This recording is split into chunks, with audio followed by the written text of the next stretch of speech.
మాటలకి ఇస్తలేడంట. హల్లెలూయా. ఈరోజు దేవుని వాక్యం నీ దగ్గరకు వచ్చింది. మొదట నిన్ను కట్టాలా. ఎవరు కట్టాలా?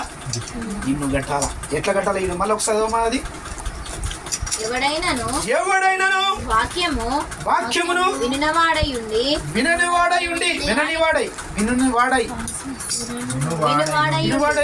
దాని ప్రకారము ప్రవర్తింపని వాడైతే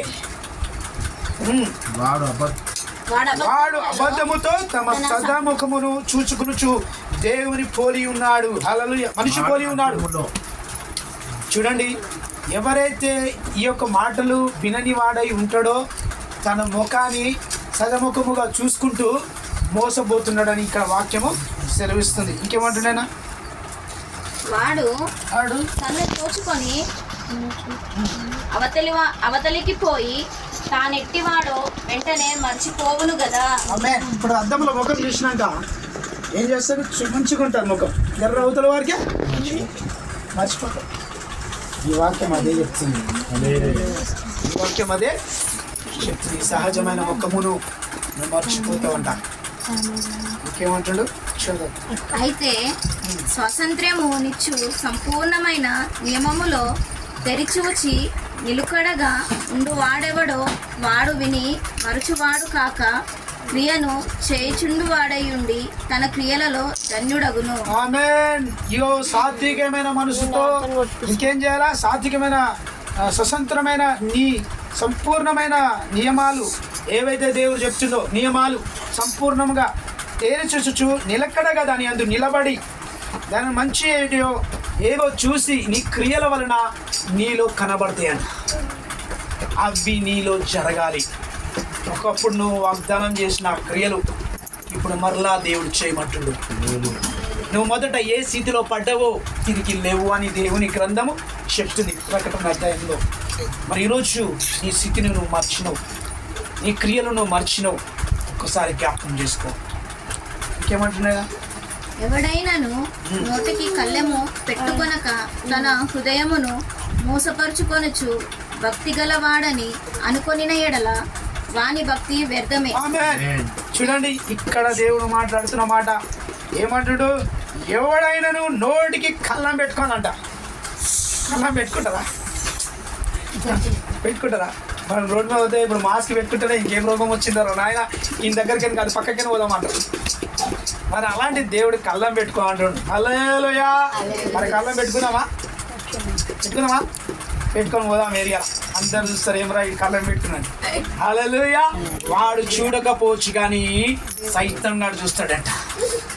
దేవుడు అంటుడు, ఆ కళ్ళెం వాక్యం అనే కళ్ళం నువ్వు పెట్టుకున్నదాకా. ఎప్పుడైతే నీ నోరుని నీ అదుపులో, నీ మాటలు నీ అదుపులో పెట్టుకుంటావో ఏముంటుందంట?